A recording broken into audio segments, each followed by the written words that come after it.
Shikues nderuar, ju përshëndesim, rikthyer sërish në TikTok për të ndalur tashmë tek zhvillimet më të fundit. Do ndalemi fillimisht tek ministri në detyrë punëve të brendshme Xhelal Zvecla, i cili ka reaguar pas gjetjes së 10 donatorëve ndezës me fitila në Leposavić, duke cilësuar këtë si një dëshmi të vazhdimit të planeve terroriste të Serbisë ndaj Kosovës. Do ndalemi sigurisht në pjesën e parë te presidenti i Ukrainës Volodymyr Zelenski, i cili së fundmi ka lënë të kuptohet se Bashkimi Evropian po punon tashmë për një tjetër paketë sanksionesh ndaj Rusisë më pak se një muaj pasi ra dakord për një grup të ri masar që synojnë të godasin Kremlinin për pushtimin e plotë të fshinjit të saj.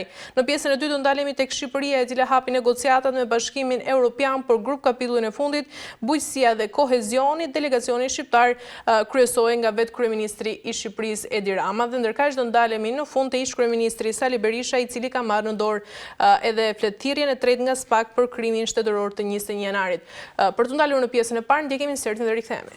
Ministri në detyrë i punëve të brendshme të Kosovës, Xhelal Zvecla, ka reaguar pas gjetjes së 10 detonatorëve ndezës me fitila në Leposavić, duke cilësuar këtë si dëshmi të vazhdimit të planeve terroriste të Serbisë ndaj Kosovës. Ai tha se përmes bandave kriminale dhe terroriste, Serbia po vazhdon të ndërmarrë veprime që synojnë të destabilizojnë Kosovën. Zvecla gjithashtu theksoi se institucionet e sigurisë nuk do të ndalen në përballje me grupet kriminale që sipas tij veprojnë në shërbim të Serbisë. Policia e Kosovës, institucionet e sigurisë e mbi të gjitha Republika e Kosovës është e vendosur në luftë përballë bandave të tilla kriminale, të cilave do të përgjigjet ashtu siç e meritojnë. Kushtetutshmëria, ligjshmëria, rendi dhe drejtësia do të ngadhnjejnë mbi çdo celulë terroriste, mafioze dhe kriminale, ka shtuar ministrin detyrë i punëve të brendshme Xhelal Zvecla. Mirë, kemi ndjekur insertin dhe tashmë për të diskutuar mbi këto zhvillime të tjera, kam të ftuar zotin Ardian Elezi. Zoti Elezi, ju përshëndes.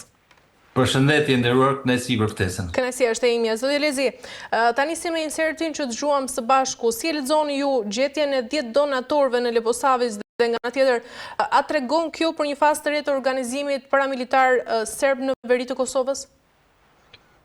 Nderuar, mund të thuhet edhe kështu, në kuptimin është një vatër konflikti permanent, ndodhet në një fazë të ngrirë për shkak të situatës që ndodhet në veriun e Kosovës, ku pas asaj të Banjë, skenarit të Banjës, i cili dështoi falë dhe vendosmërisë së reagimit të forcave të sigurisë të Kosovës, bashkëpunim me ato ndërkombëtare, gjithmonë veriu i Kosovës ka qenë potenciale e shpërthimit konfliktit, dhe edhe ky rast mund të shihet në vazhdim e kësaj strategjie që ndjek Beogradi, ku përmes donatorëve apo fitilave të donatorëve që janë dihet çfarë lloj arme janë dhe për çfarë ato përdoren, kuptohet për shpërthime, për të bërë panik, për të dëmtuar dhe për dhënë edhe sinjale agresioni. Është një situatë e cila ka marrë edhe reagimin e shpejtë dhe drejt për drejt edhe të forcat e sigurisë përmes ministrit të brendshëm, i cili ka dëshmuar vullnetin dhe vendosmërinë e qeverisë Kurti për të thënë që ndaj çdo përpjekje për agresion do të marrë reagimin e duhur dhe tregon një farë mënyrë dhe qëndrueshmërinë dhe vendosmërinë e qeverisë Kurti për të përballë me to. Është një mesazh që përcillet nga Beogradi, mund të jetë i tillë në kuptimin e koordinuar apo jo kohë do të tregoj, por që mund të jetë edhe një diçka e izoluar, nisur nga fakti që ajo zonë është jashtë kontrollit të qeverisë së Kurti, edhe apo është një zonë potenciale ku grupet kriminale, të koordinuar apo jo, këtë kohë do ta tregoj, mund të përdoren edhe për qëllime kontrabande, apo për qëllime trafikimi, apo për qëllime kriminale. Po nisur nga fakti që ato janë në mënyrë të ekspozuar në një vend si një lumë, aty janë gjetur, tregon një farë mënyrë edhe sinjalet që përcjell po edhe strukturat që i mbështesin ato, qofshin private apo dhe shtetërore, të cilët tregojnë që ne jemi këtu, mund të reagojmë, kemi kapacitete, është një mesazh i cili mund të lexohet në një gjithfar mënyrash, ë? Është edhe një paralajmërim për të thënë që ne edhe kemi aftësi edhe goditje dhe pavarësisht që pësuam një humbje në Banjsk, mund të reaktivizohemi, E qartë, zoti Rezi, nga ana tjetër, në rastin kur ministri Zveçla thotë se planet terroriste të Serbisë ndaj Kosovës janë tashmë duke vazhduar pavarësisht veprimeve që janë ndërmarrë nga policia e Kosovës, por jo vetëm, sa është e mundur që këto veprime të lidhen me një skenar të koordinuar shtetëror nga Beogradi? E nderuar, me shumë gjasa janë të tilla, pavarësisht faktit që shërbimet e sigurisë ofrohen edhe në mënyrë private po dhe shtetërore, por kjo është në kuadër një strategjie kamufluar që ndjekin gjithë shtetet, përfshirë këto edhe rasti i Serbisë, ku shërbimet e sigurisë apo këto i afrojnë edhe përmes privatit. Po mendoj që duke pas parasysh eksperiencën e Banjskit, e cila u konfirmua që pas saj janë edhe struktura shtetërore, të cilët qoftë me furnizim, me infrastrukturë, me logjistikë, me kapacitete, me strukturën e po dhe mbështetjen që u dha pas, edhe Serbia u ndje e tërpëruar, po pavarësisht saj, ajo nuk ka hezituar dhe nuk është tërhequr nga skenari i saj destabilizues apo për ta majtur të karikuar situatën ku në mënyrë të vazhdueshme e përsërit atë. Dhe mendoj që edhe kjo, edhe pas këtij skenari, pas këtyre donatorëve, është Serbia pas saj dhe strukturat të cilat veprojnë në mënyrë aktive apo në mënyrë të kontrolluar, të cilët përmes këtyre aksioneve synojnë të japin mesazhe kërcënuese, mesazhe friksuese, mesazhe politike, ushtarake e tjerë, cilët për treguar që ka aftësi reaguese dhe nuk tërhiqet nga kjo strategji në kuptimin për ta marrë veriun e Kosovës në gjendje të trazuar për në gjendje konflikti permanent, pavarësisht formave si shfaqet i fjetur apo për në çdo kohë i rizgjohet përmes reaktivizimit të këtyre skenarëve. E qartë, zoti Rezi, nga ana tjetër, nëse Serbia po përgatit vërtet veprime destabilizuese në veri të Kosovës, pse sipas jush perëndimi ende heziton ta emërtojë Serbinë, hapur Serbinë nga një ranë si sponsorizuese të terrorizmit në Kosovë, sepse ky nuk është rasti i vetëm që ka ndodhur. Absolutisht e nderuar, kjo ka ndodhur edhe me Banjskën, që ishte rasti më evident ku Serbia në vend se të targetohet nga gjithë faktorët ndërkombëtar për sa i përket përgjegjësisë që do të ndërmerte për atë ndodhi që bëri, ishte dyzuar, majti një qëndrim deledash, po themi. Edhe në njëjtën situatë e ka edhe Bashkimi Evropian, po edhe SBA-ja e shef Serbinë si një nukull midis perëndimit dhe lindit për shkak të pozicionit e saj gjeostrategjik apo lidhjeve që ka qoftë me Rusinën, qoftë edhe me Kinën, influencat respektive të tyre aty, sikundër edhe shef edhe një kanal i rëndësishëm gjeostrategjik të furnizimeve me gjithë kanalet e furnizimit energjetik apo për shkak të investime të mëdha kapitale që ka perëndimi aty dhe përmes kësaj të kërkon ta josh dhe ta marrë sa më afër dhe ta largoj nga ndikimi rus apo dhe kinez. Sikundër nga ana tjetër është që kjo është një mundësi dhe një port komunikimi dhe përcjelljesh mesazhesh midis lindjes dhe perëndimit ku Serbia po në kuptimin e saj edhe për shkak të trashëgimisë së ish Jugosllavisë dikushme e ka luajtur këtë rol dhe vazhdon ta luajë, një rol diplomatik për të përcjellë dhe mesazhe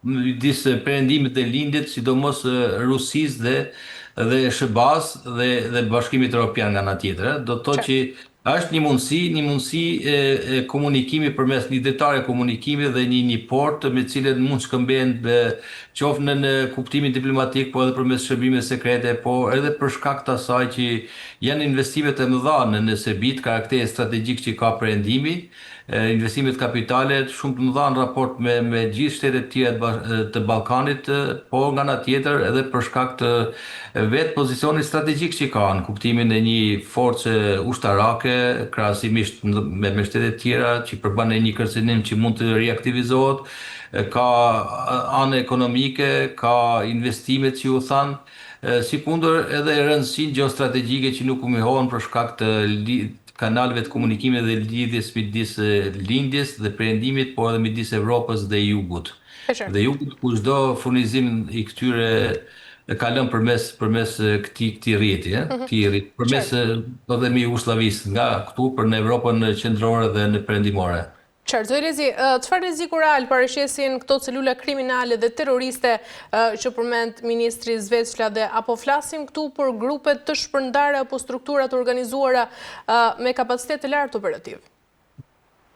Kjo do pa e nderuar në kuptimin e asaj se sa reale janë në situata, ndër mund të jetë një rast izoluar ku vetë grupet kriminale apo bandat mund të aktivizohen për qëllime trafikimi kontrabande, po sekundë pas tyre mund të jenë edhe qëllime politike apo struktura të cilit i mbështesin në përpavi, edhe në rast se do të jetë ky skenar, ai absolutisht është një rrezik i real, i cili mund të përshkallëzohet pavarësisht numrit të vogël, sepse edhe Banjska nisi në qelizën e vet nisi me një komandë rreth 20-30 mos u gabofsha, edhe ato kishin arsenal armësh të tilla, logjistik, pajisje, armatime të nivelit lartë, si kundër edhe mbështetje logjistike nga strukturat e Beogradit.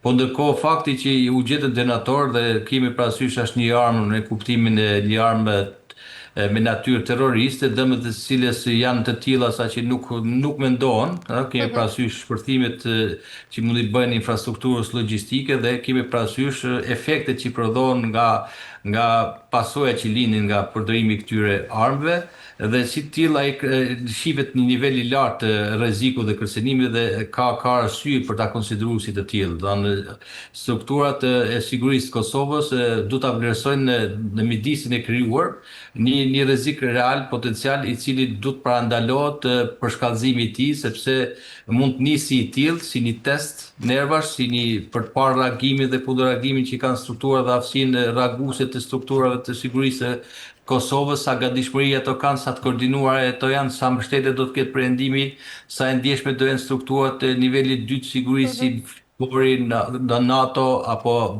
EULEX-i apo vetë strukturat e brendshme të Kosovës në raport me këto lloj testesh. Është një do në futën strategjinë apo taktikat luftarake të testeve të godit dan kundër reagon kuptimin e saj për t'i parë ato. Por është një situatë e cila lipset për të vlerësuar.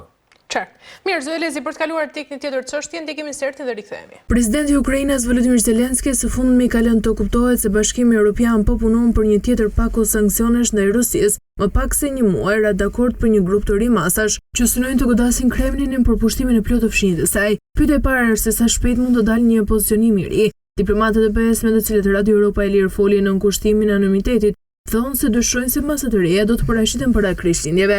Brukseli ka dy prioritete më të mëdha për momentin: sigurimin e fondeve për Ukrainën për 2 vite të ardhshme, me një të ashtu quajtur huar reparacionesh ende si opsion të preferuar dhe garantim që të gjitha sanksionet aktuale të BE-s ndaj Moskës të rinovohen. Të dyja çështje duhet të zgjidhen më vonë në janar. E dyta kërkon unanimitet, ndërsa e para kërkon mbështetje të gjerë politike. Zyrtarët e BE-s në fjalë të tjera hezitojnë të shtojnë edhe një detyrë tjetër që kërkon konsensus dhe kanë lënë të kuptohet se një pakojë re sanksionesh mund të vijë fillimisht rreth përvjetorit të 4 të pushtimit të plotë të Ukrainës nga Rusia në shkurt të vitit 2026. Mirë, zë Elezi, Zelensky thotë se Bashkimi Evropian tashmë po punon për një paketë të re sanksionesh, por diplomatë dyshojnë se kjo paketë do të vijë para Krishtlindjeve. Çfarë tregon kjo për gjithë lodhjen strategjike të Europës ndaj luftës që po ndodh tashmë në Ukrainë? Po, ndërruar se vërtet edhe pyetja është retorike në kuptimin e asaj që ka përgjigjen brenda, nga vetë fjalët që është lodhja e Bashkimit Evropian një shqetësim. Reali i saj përkundër rezistencës ose mos përfundimit të luftës, pavarësisht faktit që një strategji e Bashkimit Evropian në kuptimin e aplikimit të sanksioneve të ndërmarrë nuk i kanë prodhuar ato efektet maksimale të cilët do të kishin shkuar në skenarin e përfundimit të saj, por e kanë futur në ekuacion të panjohur. Si tillë Bashkimi Evropian ndihet si i lodhur, edhe nga fakti që ka edhe një mungesë kohezioni dhe uniteti në vendimarrjen e saj, jo vetëm politike, kuptimin e kërkohet një konsensus i gjerë dhe vullnet politik të gjithë shtetet, por edhe për sa i përket vendimeve të cilët japin formë prerë gjithë gjithë këtyre sanksioneve, sepse mes Shtetet Bashkimit Evropian ka të tillë të cilët hezitojnë dhe nuk garantojnë kohezionin e brendshëm, unitetin e Bashkimit Evropian si një strukturë unitare, e cilët i merr vendimet në konsensus. Por që koha dhe ky konflikt e ka treguar që Bashkimi Evropian nuk ka funksionuar si i tillë, sepse për shkak të kujt të vetës janë anëtarë të caktuar të saj nuk e kanë dhënë këtë miratim, pse kanë përmes votës së tyre bllokuese kanë pamundsuar çfarë kanë pamundsuar edhe marrjen e vendimeve. Kjo tregon një mënyrë që Bashkimi Evropian po vuan, po themi, edhe ato problemet e ekspozimit e dobësive të veta si një strukturë e cila nuk garanton kompromis, nuk garanton unitet dhe homogenitet për sa i përket strategjive të cilat kërkohen të japin zgjidhje çështjes së një konflikti si Ukraina. Për sfidat e sigurisë ngelet ende një problem lidhur me të.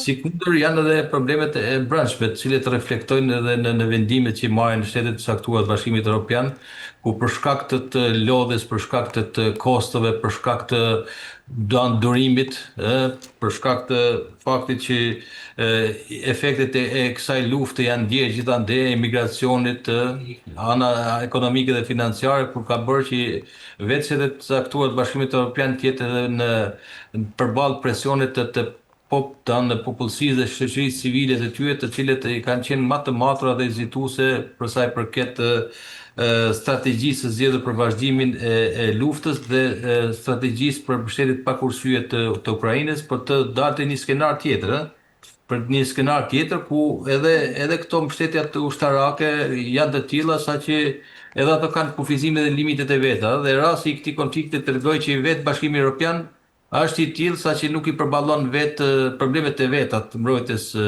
evropiane, aq më tepër që ta eksportojë këtë të mirë, kuptimin e përbashkët të Bashkimit Evropian për çështjet e sigurisë dhe të mbrojtjes edhe në një vend si Ukraina.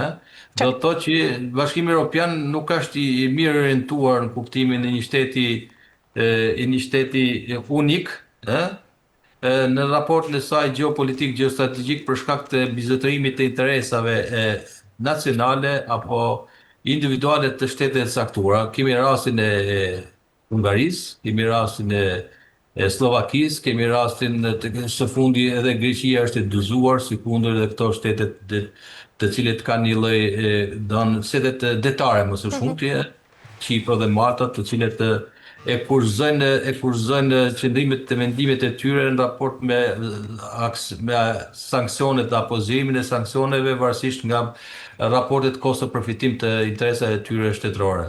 Zoti Lezi, nga ana tjetër, a është vonesa në paketën e re të sanksioneve një sinjal se disa vende të BE-s po e shohin konfliktin si të ngrirë dhe jo më si një urgjencë gjeopolitike?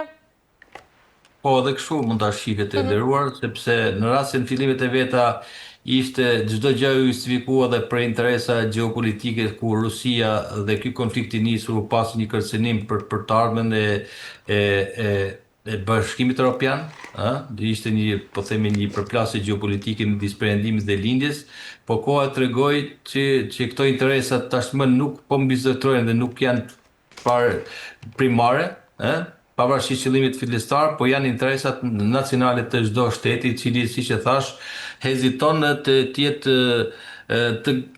për sa i përket kohezionit, arritjes së kohezionit dhe konsensusit të gjithë shtetet anëtare për sa i përket sanksioneve, vendimeve që do merren, dhe si tillë ato nisen nga kush, nisen nga interesat e tyre kombëtare, dhe kemi parasysh një gjatë tillë e mbështetje dhe presidenti Trump qëndrimin apo hezitimin e Hungarisë, i cili mund të është një shembull tipik i nuklit midis që e ka prish këtë kohezion të brendshëm perëndimor, nisur nga fakti që kanë interesat e saj ekonomike që lidhen me sigurinë energjetike, me naftën, duke thënë që Hungaria nuk ka një det dhe si tillë justifikohet e qëndrimi që i bën. Sekondë janë edhe të tjera.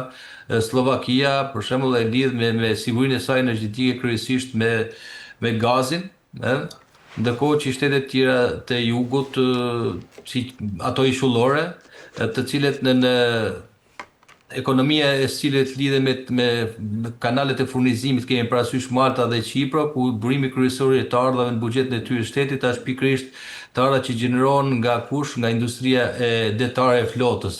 Dhe nisu nga fakti që zbatimi i sanksione apo zgjerimi i këtyre sanksioneve dhe rritja e numrit tyre do të afektonte direkt në ekonominë e këtyre shteteve dhe çfarë do pasjellë edhe kriza, efektet e cilës nuk dihen se si janë dhe pikërisht për të parandaluar efektet e aplikimit të sanksioneve të reja, këto shtete hezitojnë që të bashkohen në grupit të vendeve shtetë bashkimit evropian, duke marrë një qëndrim hezitues dhe duke mos e quajtur më këtë konflikt si një konflikt gjeopolitik, por duke tentuar ta shtyjnë sa më tepër dhe ta marrin si një konflikt të ngrirë ku kërkohet një zgjidhje për te konsideratave gjeopolitike. E qartë. Mirë, zëdhe Lezi, kemi arritur në fund, ju falenderoj shumë për gjitha informacionet. Ishte kënaqësi. Të përshëndesim, nderuar kënaqësi për mua. Gjithë të mirat. Mirë, të nderuar televizionistët, po mbyllim këtu këtë pjesë të parë, bëjmë një pushim të shkurtër dhe më pas rikthehemi në pjesën e dytë.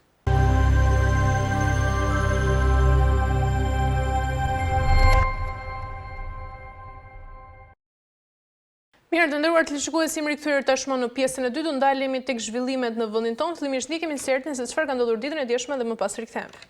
Shqipëria hapi sot negociatat me Bashkimin Evropian për grup kapitullin e fundit bujqësia dhe kohezioni. Delegacioni shqiptar kryesohet nga kryeministri Edi Rama, komisionerja Marta Kos dhe ministria daneze e punëve të jashtme. Maria Bjerë vlerësuan punën e Shqipërisë. Kosta se vendi i Shqipërisë është në Bashkimin Evropian, ndërsa Rama shtoi se sot Shqipëria del me krenari nga kjo fazë e parë dhe madje me ndjenjë edhe më të madhe përgjegjësie. Mbrëm u hap në Bruksel te godina e misionit të Shqipërisë në BE. Në ceremoninë e hapjes, komisionerja Kos vlerësoi përparimin e Shqipërisë dhe tha se ndjen veten si një ambasadore të Shqipërisë në Bruksel, ndërsa shtoi se detyra e saj është ta bëjë vendin tonë pjesë të shtëpisë së BE-s.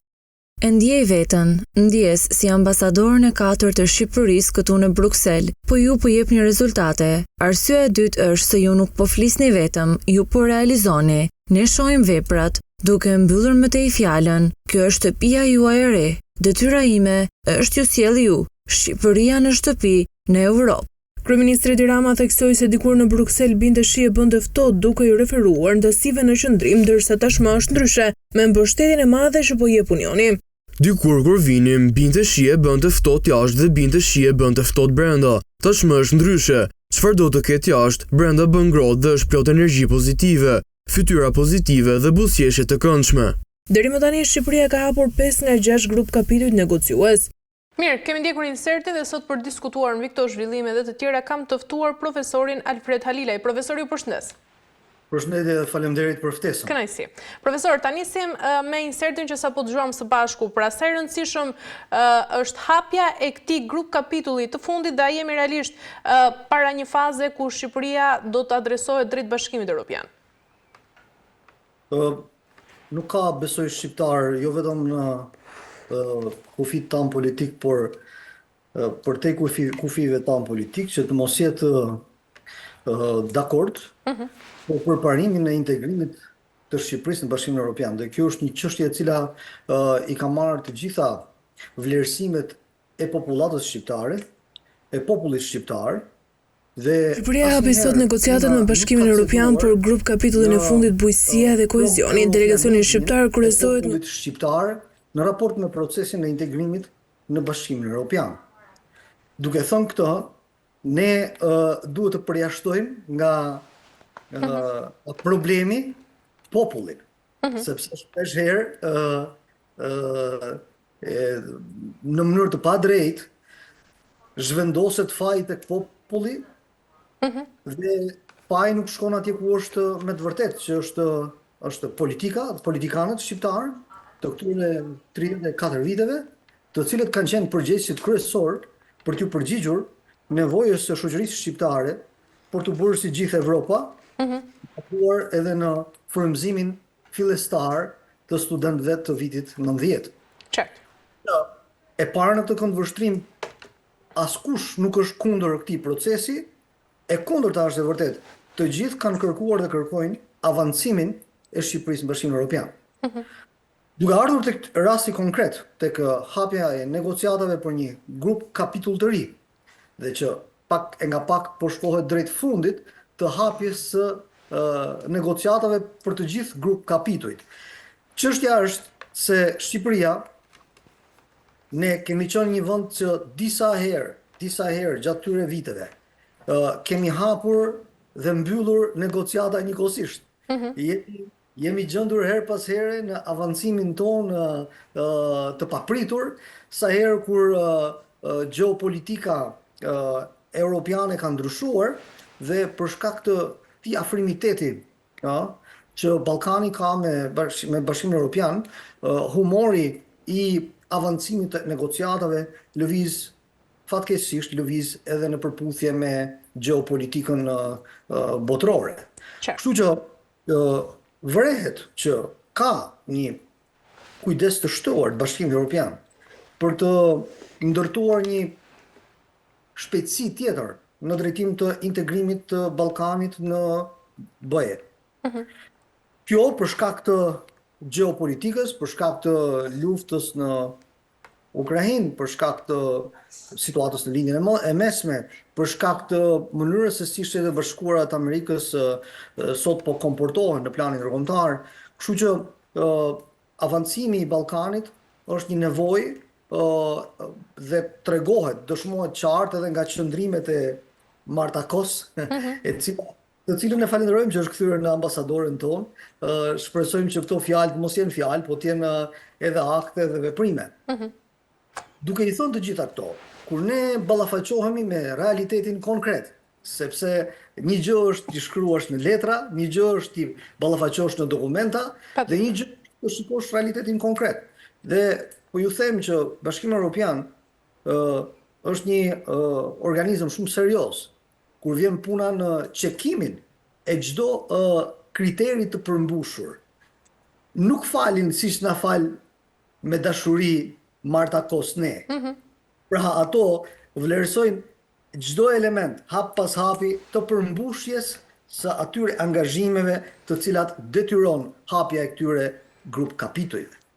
Nëse kemi realitetin konkret, fatkeqësisht përmbushja e këtyre standardeve është shumë larg mundësisë për të realizuar, por sigurisht që krijon një narrativ të re, psikologjike dhe emocionale për shqiptarët, siç na ka ndodhur her pas here, që na vendosin her pas here në kufite të pabërës, ja se do bëhemi shpejt, ja se pas një viti, ja se pas 2 vitesh, pra edhe jemi edhe si jemi, edhe jemi bërë evropian edhe si jemi bërë, dhe na shpikin her pas here në varësi të situatës teknikalitete për tu përmbushur, për tu realizuar, dhe që në fund rezulton që ajo çfarë ndodh në realitetin tonë konkret është larg kërkesave të grup kapitujve dhe të standardeve të këtyre grup kapitujve që duhet të plotësojmë ne si shtet, si shoqëri, për të bërë pjesë e Bashkimit Evropian. Pra me gjithë dashamirësinë e të gjithë popullit shqiptar, me dashamirësinë e të gjithëve, edhe me dashamirësinë e Marta Kos, kur ballafaqohemi me realitetin, na duhet të themi që me objektivitet, me keqardhje, jemi larg përmbushjes atyre standardeve. Në fakt, Kryeministri ka premtuar se mbyllja e këtyre negociatave do të bëhet deri në vitin 2030, profesor, dhe pikërisht për realizimin e kësaj rruge pra drejt Bashkimit Evropian, duke qenë se Shqipëria tashmë i ka hapur pra 5 nga 6 grup kapitujt, cilat do të jenë edhe sfidat kryesore që do të hasin gjatë rrugës që mund ta ngadalsojnë përmbylljen e këtyre negociatave deri në vitin 2030? Sfidat nuk parashikohen, është e pamundur të parashikohen, sepse mund të ndodhë një situatë tjetër gjeopolitike dhe mund të prodhojë një sfidë të re për Evropën vetë dhe mundet që të ndryshojnë menjëherë objektivat. Po nëse do t'i marrim variablat kështu siç janë, variablat kështu siç janë, mund të themi që Shqipëria ballafaqohet drejt për së drejti me përmbushjen e këtyre standardeve që këto grup kapituj imponojnë. Këtu nuk bëhet më fjalë për hapjen por bëhet fjalë për çekimin hap pas hapi të secilit standard dhe të secilit grup kapitull. Kështu që nuk ka më fjalë, domethënë është dhe të merremi vesh. Hapje do të thotë që ne të bijmë dakord që të ulemi në tavolinë për të diskutuar çështjet që ne kemi për të realizuar. Qartë. Dhe nuk është një çështje e thjeshtë kjo. Ne nuk kemi pasur, her pas here i kemi hapur, i kemi bërë të njëjtat hapa, her pas here. Biles kryeministri i Shqipërisë në një moment caktuar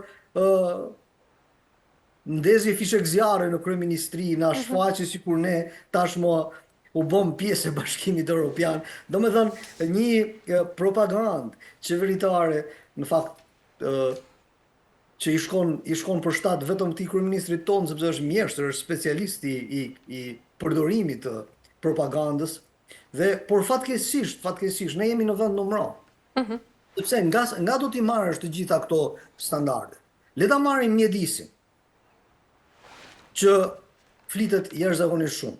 Po çfarë standardi mund të plotësojmë ne për grup kapitullin që lidhen me mjedisin, kur ne, Shqipëria sot, është një ndër vendet më të ndotura, kur Shqipëria sot ka probleme shumë të mëdha me ndotjen e lumejve, me ndotjen me mbeturinat, me mënyrën se si ato trajtohen, dhe kemi kaluar nga njëri korrupsion në korrupsionin tjetër.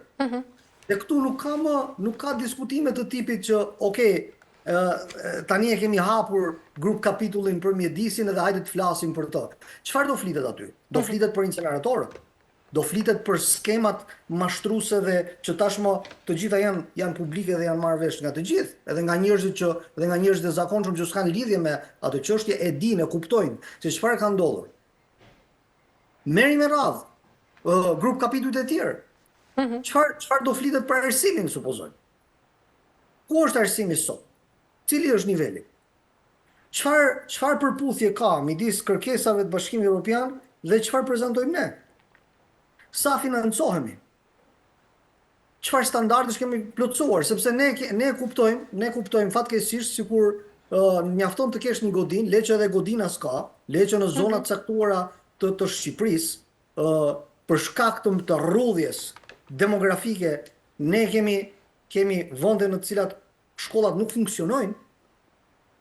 Por për çfarë standardi mund të flitet kur ti përveç godinës nuk ke asgjë tjetër për të garantuar përmbajtjen dhe ecurim drejt procesit mësimor edukativ dhe drejt nxënjes. Pra ti s'ke realizuar asgjë në këtë drejtim. Kështu që po ti marrësh të gjithë grup kapitujt me radhë, në çdo fushë kryesore, ti vëren me keqardhje që midis propagandës qeveritare dhe realitetit konkret ka një hendek shumë të madh. Dhe ndaj sfidat, nëse pyesim për sfidat ka të bëjnë me realizimin konkret të kërkesave për të realizuar standardet. Prandaj do të kemi vështirësi, sepse pavarësisht dashamirësisë që mund të ketë për momentin Bashkimi Evropian, ata nuk falin kur vjen puna për vlerësimin real, konkret të atyre çështjeve për të cilat kanë lënë si detyra. E qartë. Nga ana tjetër, profesor, kur kryeministri Edi Rama foli ditën e djeshme në Bruksel për ndryshimet e klimës politike në Bruksel, a shihni vërtet ju një transformim real sa i përket kësaj çështje të qasjes së Bashkimit Evropian ndaj Shqipërisë, apo nga ana tjetër, përveç Marta Kos për fjalën e saj që mbajti ditën e djeshme, ka ente skeptik brenda Unionit? Shiko, brenda Unionit gjithmonë ka pasur, për hir të vërtetës, në çdo moment të zgjerimit Bashkimit Evropian, ka pasur gjithmonë dilema për mënyrën se si duhet të ecë Bashkimi Evropian. Por këto dilema janë lidhur kryesisht me momentin gjeopolitik në të cilin është gjendur Evropa. Ka një tezë kryesisht franceze të Evropës me dy shpejtësi. Po ta shikosh me kujdes edhe kryeministri Rama ka pranuar her pas here që le të jemi ne shpejtësia e dytë e Bashkimit Evropian dhe nuk ka problem, mjafton që të bëhemi pjesë e këtij treni dhe mjafton të hypim në atë tren dhe nuk ka rëndësi se në cilin vend do qëndrojmë, por mjafton të jemi pjesë. Por her pas here janë aktivizuar skenarë të ndryshëm në përputhje me gjeopolitikën. edhe kur është bërë zgjerimi i fundit me 10 vendet, siç ishte Bullgaria, Estonia etj me radhë, ka pasur vështirësi në pranimin e këtyre vendeve. Por për shkak të gjeopolitikës, për shkak të zgjerimit të tregjeve etj, pra që ishin në funksion të Bashkimit Evropian, u morën ato vendime. Ndërkohë Ballkani ka disa specifika të cilat nuk mund ta anashkalohen. Shqiptarët sot në rajon janë dashje pa dashje një faktor determinues për stabilitetin dhe paqen në këtë rajon. Kosova, shqiptarët në Maqedoninë e Veriut, shqiptarët në Malin e Zi, janë faktor përcaktues. Gjendja e tyre është realiteti i tyre politik, ekonomik, social. Statusi i Kosovës si një shtet i pavarur në këtë konjunkturë është jashtëzakonisht i rëndësishëm për avancimin e Ballkanit dhe Shqipëria si një shtet më vete e ka të lidhur fatin me ato se çfarë ndodh në konjunkturën ballkanike. Ndaj çështjet nuk janë kaq të thjeshta dhe ndaj nuk mjafton edhe sikur t'i hapim se ne do i hapim të gjitha ato grup kapituj, do t'i mbarojmë dhe pastaj do fillojmë kështu të lumtur të themi që ja kemi realizuar shumë çka, por dy probleme janë. Një, sepse kemi mos përputhje midis standardeve që ne kemi realizuar vetë si shtet në përputhje me këto kërkesa janë shumë larg, dhe dy, situata gjeopolitike ballkanike duhet jetë e tillë favorizuese dhe që ne të shkojmë drejt Bashkimit Evropian, dhe çështja e Kosovës dhe shqiptarëve kudo që janë në rajon janë çështje që nuk mund ta anashkalohen me gjithë dashamirësinë që mund të ketë kushdo qoftë funksionar për të realizuar këtë proces. Ndaj, Zoti Rama, si një mjeshtër dhe si një njohës i mirë i këtyre shpejtësive të ndryshme me të cilët Bashkimi Evropian lëviz, her pas here aktivizon ato çështje me të cilat mund të krenohet, në thojza, përballë qytetarëve të Bashkimit Evropian, dhe këto e bën mjaft mirë dhe e parë në një plan kështu PR-i, le të themi që e realizon mjaft mirë PR-in politik ndërkombëtar, edhe po them kur siç na ndodh shpesh herë si kombëtare, nëse shikojmë Shqipërinë si kombëtare, ky është një lojtar që të paktën na bën të dukemi në arenën ndërkombëtare sikur jemi shumë të rëndësishëm. Me qartë. Mirë, profesor, përveç kësaj ngjarje ditën e djeshme në Bruksel, mbrëmjen e djeshme ka pasur edhe një protestë nga ana e opozitës, por ashtu si e pam nuk kishte një pjesëmarrje shumë të gjerë pra si herët e tjera kur opozita ka organizuar edhe protesta. Pyetja është se kush po i braktis tashmë opozitën? Pse ishte një pjesëmarrje aq e vogël jo si herët e tjera?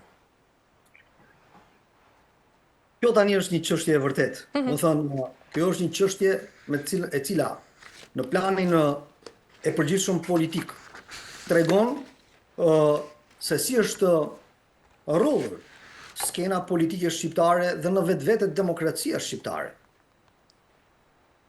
Demokracia shqiptare është sot ose përfaqëson, është pasqyrë e asaj çfarë pushteti politik në Shqipëri ka organizuar.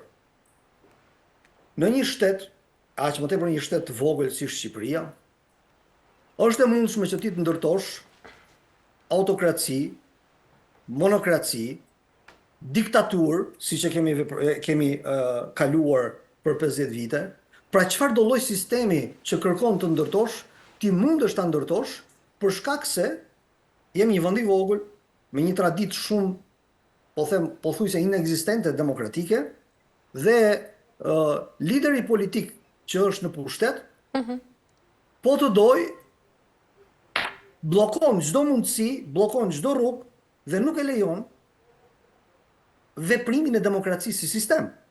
Qartë.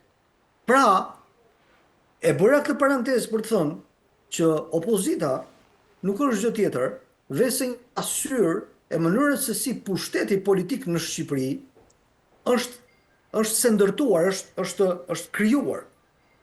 Pra ti mundesh të ndërtosh çfarë do lloj sistemi të duash. Në një vend si ky. Po e ndërtohet në vende më të mëdha, siç është Turqia me Erdoganin, apo siç është Rusia, dhe ne shikojmë që ata nuk lëvizin asnjëherë nga pushteti, sepse ata nuk synojnë të ndërtojnë demokraci të konsoliduara. Opozita është thelbi i demokracisë.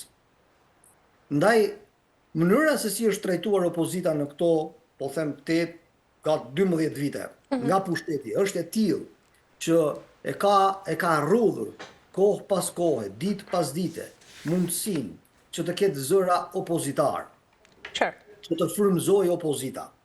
Kjo nuk do të thotë që opozita shqiptare nuk ka fajet e veta, problemet e veta dhe përgjegjësinë njëkohësisht për të luftuar që sistemi demokratik që ne synojmë të ndërtojmë të mos rënohet, të qëndrojë në këmbë. Dhe duke i parë këto element, rezultati është që në protestën e opozitës nuk kishte një pjesëmarrje të masive, ishte një pjesëmarrje e dogot fatkeqësisht. Mesazhet politike ishin kryesisht të lidhura me korrupsionin dhe të lidhura me parlamentarizmin, çështje të cilat do duhet të ishin garantuara nga kushtetuta dhe nga ligjet shqiptare. Megjithatë, pra, në planin politik, opozita ka deficienca të mëdha në këtë moment në drejtim të frymëzimit të shoqërisë drejt ndryshimit. Çfarë duhet të bëjë opozita në këtë rast, brenda këtij konteksti? Sigurisht i duhet të reflektojë thellë. Leadershipit të Partisë Demokratike i duhet të reflektojë për gjendjen e shoqërisë në radhë parë, pastaj në mënyrë specifike për gjendjen e organizimit politik të Partisë Demokratike, sepse opozita është në funksion të shoqërisë, prandaj unë them që duhet parë gjendja reale dhe pastaj bazuar në këtë gjendje reale, Partia Demokratike duhet hartojë një plan, një projekt politik për t'i dhënë përgjigje gjendjes reale të popullatës dhe duhet të shikojë me vëmendje organizimin e saj politik. Antarësia e Partisë Demokratike është sot për hir të së vërtetës e mënjanuar nga vendimarrja politike.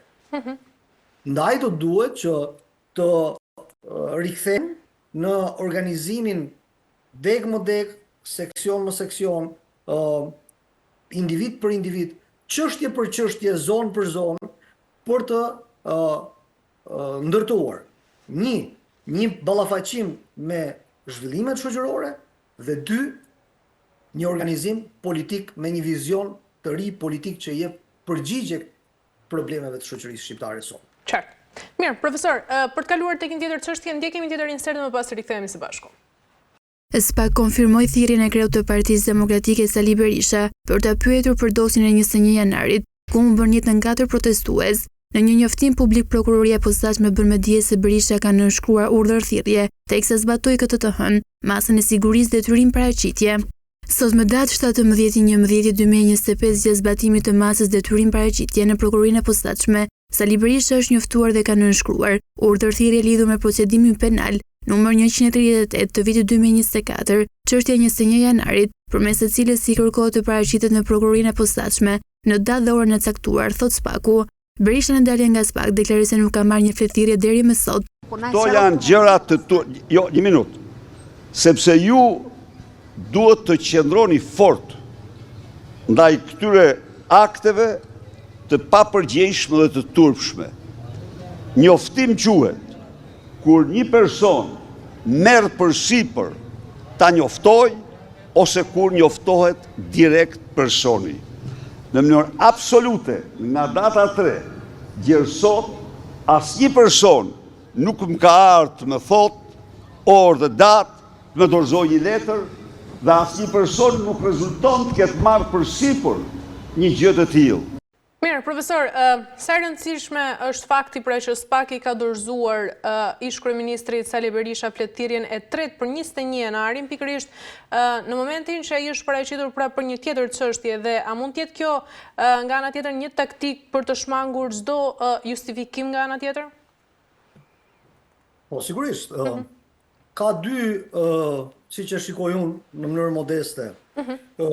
SPAK-u me gjithë dashamirësinë e shoqërisë shqiptare dhe me gjithë besimin fillestar që ju dha, SPAK-u fatkesisht gjatë veprimtarisë së vet ka ceduar në drejtim të mbajtjes së parimeve të së drejtës, të cilat në thelb synojnë të garantojnë një proces të rregullt dhe të drejtë ligjor.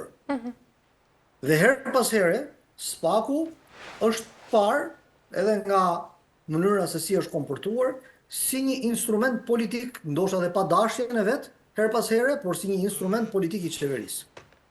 Këto dy element, ana juridike dhe ana politike, e bëjnë profesor doktor Sali Berishën, ti përdor këto dy koncepte, pra procedurën juridike dhe procedurën politike, në funksion të mbajtjes pozicionit të tij dhe të mbrojtjes së tij.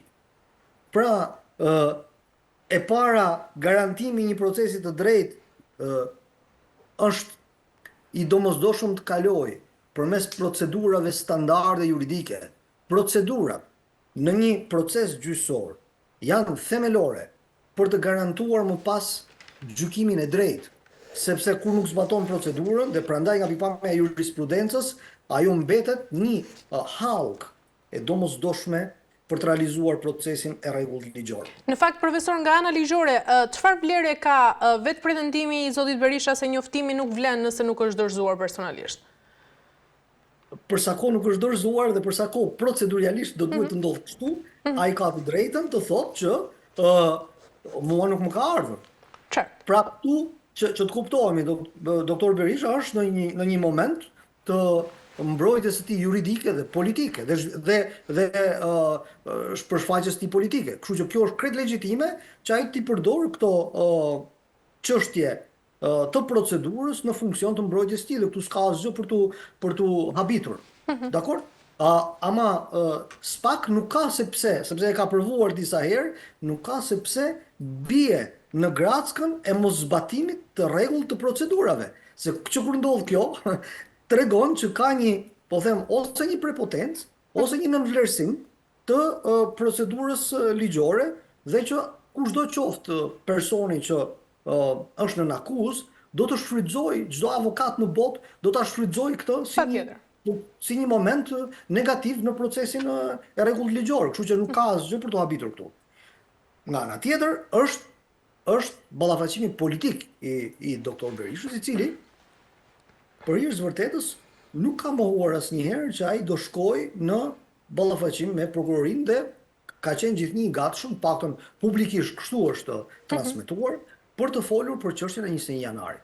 Dhe por ka diçka shumë nga pikpamja politike. Her pas here kjo çështje shfaqet në momente delikate politike, më thënë, sepse nuk është hera e parë që është aktivizuar, disa herë është aktivizuar 21 janari dhe vjen si një moment që të lë dyshime për kohën kur aplikohet. Gjithsesi, nuk është për mua, themelore është që ai proces të hetohet deri në çdo qelizë dhe kushdo i cili ka përgjegjësinë për vrasjet e 21 janarit duhet të dalë para gjykatës dhe të marrë ndëshkimin që meriton. E qartë. Profesor, mirë, pyetja e fundit për ta mbyllur, mund të ketë dilemë. Për t'ju rikthyer asaj që ju thatë, pra që ka dyshime që këto çështje bëhen pikërisht kur ka të tjera çështje për tu trajtuar, sidomos nga ana e SPAK, dhe ish-kryeministri Berisha ka akuzuar kreun e SPAK Altin Dumanin se ka sajuar të gjithë të thirrje pra për të mbuluar nga ana tjetër aferën e tunelit të Llogaras, e cila ashtu si e dim po zihen ditët e fundit. Si e shihni të gjitha këto akuza? Po, përsa momentet caktuara të veprimtarisë së SPAK-ut kanë lënë dyshime për veprimtarinë e opozitës, patjetër që është legjitime që ata ta përdorin politikisht. Që kjo të mos ndodh, pra që kjo të mos vërtetohet, duhet vërtetohet e kundërta. Duhet të vërtetohet e kundërta. Pra që kjo nuk është e vërtet, duhet vërtetohet e kundërta. Kështu që SPAK-ut i lind detyrë që të vërtetojë që ato akuza që kanë ngrit, ajo akuzë që është risjell, është akuza e drejtë. Dakor? Sepse Sali Berisha është lider politik. Kushdo lider në botë, patjetër që kur ballafaqohet me drejtësinë, shikoni, raporti midis sistemit të ligjit, pra ligjit dhe politikës është një raport shumë kimik. Dhe ligji është her pas here instrumenti politikës. Dhe her pas here ka ndodhur dhe ndodh që politika e kontrollon situatën sociale përmes instrumentave ligjore. Qartë. Ndaj, kjo është një gjë e njohur botërisht, nuk është një gjë e re, por detyra e SPAK-ut është që ato akuza që ngre të mund t'i vërtetoj dhe të mos vazhdojmë, siç po ndodh her pas here, që njëherë hetohen në burg, pasi burgosen me masa sigurie dhe pastaj shkojnë drejt gjykimit.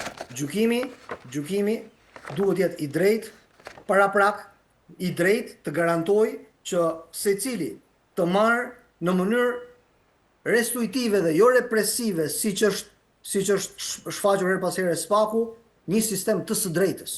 Ne nuk na intereson një sistem represiv i së drejtës, por jemi pjesë e një sistemi restitutiv përmirësues që kushdo që është i hetuar, i dyshuar për një vepër, t'i vërtetohet vepra dhe pastaj të marrë dënimin e merituar. Që në këtë pikë SPAK-ut i duhet të jap prova reale të vërteta për veprimtarinë e vet. Qartë. Mirë, profesor, kemi arritur në fund, ju falenderoj për gjitha informacionet. Ishte kënaqësi. Faleminderit ju për ftesën. Mirë, ishim me profesorin Alfred Halilaj, u ndalëm ditën e sotme te 4 zhvillime të cilat prekën rajonin, por edhe politikën në vendin tonë, sigurisht edhe botën. U ndalëm tek Serbia, ku 10 donatorë të gjetur në Leposavić kanë ndezur tashmë alarmin dhe Zvezda ka folur për planet terroriste të orkestruara nga Beogradi. U ndalëm tek sanksionet të reja ndaj Rusisë, ku presidenti i Ukrainës Volodymyr Zelensky ka paralajmëruar se Bashkimi Evropian ka nisur lëvizje për një tjetër pako goditëse ndaj Kremlinit. Në pjesën e dytë u ndalëm tek Shqipëria, ku në Rama në Bruksel foli për ngrohtësinë edhe buzëqeshjen, ndërsa komisionerja Kosta quajti Shqipërinë shtëpi e re e Bashkimit Evropian dhe kapitulli i fundit i negociatave hapet, por sfida më e madhe sapo ka filluar për Shqipërinë pra drejt rrugës së integrimit në Bashkimin Evropian. U ndalëm edhe në fund tek fletëtirja e tretë për 21 janarin, e cila i është dorëzuar në dorë, dhe nga ana tjetër ish kryeministri Berisha ka folur për mashtrim dhe SPAK-un për procedurë. Përplasja sigurisht po shkon drejt një tjetër pike dhe çështja e 21 janarit por i kthehet më e fortë kësaj here. Me kaq përmbyllim ditën e sotme, bashkë do të shihemi sërish ditën e shtunë.